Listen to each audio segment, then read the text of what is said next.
प्रिय छात्र और छात्राओं, हिंदी साहित्य की ऑनलाइन कक्षा में आपका बहुत बहुत स्वागत है। मैं डॉक्टर मीना गौतम आज आपकी बीए द्वितीय वर्ष की कक्षा ले रही हूँ। बीए द्वितीय वर्ष के प्रथम प्रश्न पत्र रीतिकालीन काव्य पर आपकी काफ़ी कक्षाएं मैं ले चुकी हूँ और पिछली कक्षा को ही आगे कंटिन्यू करते हुए आज मैं आपको कवि देव पर हम चर्चा करेंगे। पिछली कक्षा में मैंने कवि देव का परिचय आपको दिया था और आज चूँकि इस क्लास में हम शुरू से ही महत्वपूर्ण प्रश्नोत्तरों के हिसाब से अपनी कक्षाओं के लेक्चर बना रहे हैं, तो आज जिस विषय पर मैं चर्चा करूँगी, जो प्रश्न आपको अक्सर पूछा जा सकता है, पहला तो महाकवि देव की काव्यगत विशेषताओं का वर्णन कीजिए, या इसको कई बार प्रश्न ऐसे पूछा जाता है कि उनके काव्य सौंदर्य पर प्रकाश डालिए। और तीसरा जो इनके यहाँ प्रश्न बनता है कि केशव देव के काव्य में कला पक्ष और भाव पक्ष का सुंदर संयोजन है, इस कथन की विवेचना कीजिए।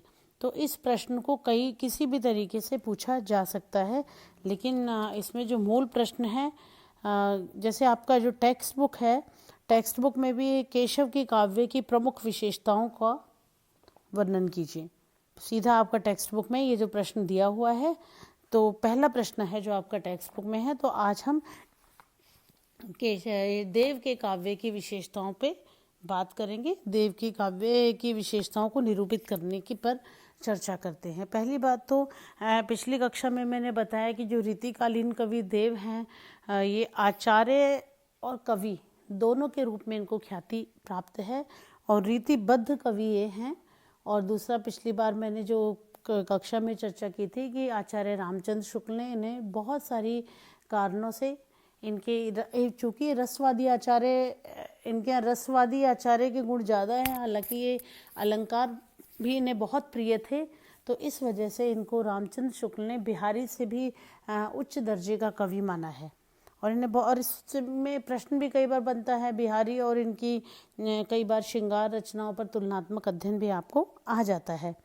तो अब हम आज के प्रश्न पर करते हैं कि आचार्य कवि के रूप में देव एक महत्वपूर्ण स्थान पर हैं, जिसकी चर्चा मैंने पिछली कक्षा में की, क्योंकि इन्होंने सभी काव्यांगों का वर्णन निरूपण किया है, सभी काव्यांगों पर अपनी पुस्तकें लिखी हैं। और मैंने आपको ये भी कहा था कि इन्होंने बहुत सारा जो इनकी पुस्तकें हैं जो उपलब्ध हैं, 25 के करीब तो हिंदी साहित्य के इतिहास में जिनका नाम संकलित है। और दूसरा कि बहुत सारे लोग इनके ग्रंथों की जो संख्या है 80 से भी ज़्यादा बताते हैं। तो विभिन्न विषयों पर इनकी पुस्तकें आई और दिखाई देती हैं। और दूसरी ओर, एक तो आचार्य के रूप में इन्होंने सभी विषयों पर अपनी बात की है, दूसरा ये श्रृंगार के रस सिद्ध कवि माने जाते हैं। और रीतिकालीन कवियों में जो श्रृंगार का सबसे जो मनोहारी वर्णन इनके यहाँ दिखाई देता है, मतलब जितना रीतिकाल में बिहारी हैं, मतीराम हैं और घनानंद हैं, ये तीनों कवि हैं जो इनके समकक्ष ठहर सकते हैं, जिन्होंने श्रृंगारिक वर्णन को लेकर। और जब आचार्य के रूप में अगर हम देखते हैं तो सभी काव्यांगों के साथ इन्होंने रस को बड़ा विस्तृत विवेचन इन्होंने रस का भी किया है। और इनकी रसवादी प्रवृत्ति का जो परिचय है, क्योंकि जब आप श्रृंगार के पक्षों की बात करते हैं, जब भाव सौंदर्य की बातें आते हैं, तो रस परिचर्चा उसमें आवश्यक हो ही जाती है, इसीलिए इनके यहाँ रसवादी प्रवृत्ति इनकी दिखाई देती है। और इनके काव्यों में एक रसोन्मेषता बहुत ज़्यादा दिखाई देगी। यही रसोन्मेषता है जिसकी वजह से कहीं ना कहीं शुक्ल जी इनसे प्रभावित रहे। और इनकी जो काव्य प्रतिभा है वो केवल इनके रस सिद्ध होने से इनको, उन्होंने कहा भी है कि इनका जैसा जो अर्थ सौष्ठव है और नवोन्मेषता बहुत बिरले ही कवियों में मिलती है। रामचंद्र शुक्ल ने स्वयं इस बात को स्वीकारा है, इस बात की चर्चा उन्होंने की है। तो हम देखते हैं कि इनके महाकवि देव में एक तो आचार्यत्व के सभी गुण हैं, और दूसरा कवि कर्म के अनुरूप, जैसे उनकी काव्यत्व की हम बात की जाए, उसमें कलात्मकता भी है और भावुकता भी है। ऐसा नहीं है कि बहुत सूखा और रसहीन किस्म का केवल विवेचना ही इन्होंने कर दी हो। और दोनों बातें एक ही रचनाकार में होना अपने आप में बहुत महत्वपूर्ण है। और इनका जो रचनात्मक कार्य है, इनकी जो कविता है, वो बहुत ही व्यापक है, विस्तृत है, और उसमें कला पक्ष और भाव पक्ष दोनों का ही अच्छा संयोजन है। और अगर हम इनकी काव्य प्रतिभा की समीक्षा करें तो किसी भी कवि की काव्य प्रतिभा पर बात करें तो भाव पक्ष और कला पक्ष दोनों को देखना चाहिए, क्योंकि भाव काव्य कहीं ना कहीं भाव है जो वो काव्य का एक कहीं ना कहीं देखा जाए तो उसका प्राण है या उसकी मूल आत्मा उसका भाव ही होता है। और कला को देखा जाए तो वो उसका बाह्य रूप को और बाहरी सौंदर्य को दिखाती है। तो दोनों का जो संबंध है आपस में एक दूसरे पर आश्रित है। तो इस वजह से इनके यहाँ दोनों चीज़ें आपको दिखाई देंगी, भाव सौंदर्य और कला सौंदर्य। तो अब हम इनके भाव पक्ष की थोड़ी सी चर्चा करें। भाव पक्ष की जब हम बात करते हैं, इनका भाव पक्ष बहुत ही, मैंने कहा कि बहुत व्यापक है, विस्तृत है। जैसे प्रेम निरूपण, प्रेम की जो कविताएं हैं, प्रेम का जो भाव है इनके यहाँ पे बहुत ही खूबसूरत तरीके से, बहुत ही गहराई से इनके यहाँ पर वर्णित किया गया है।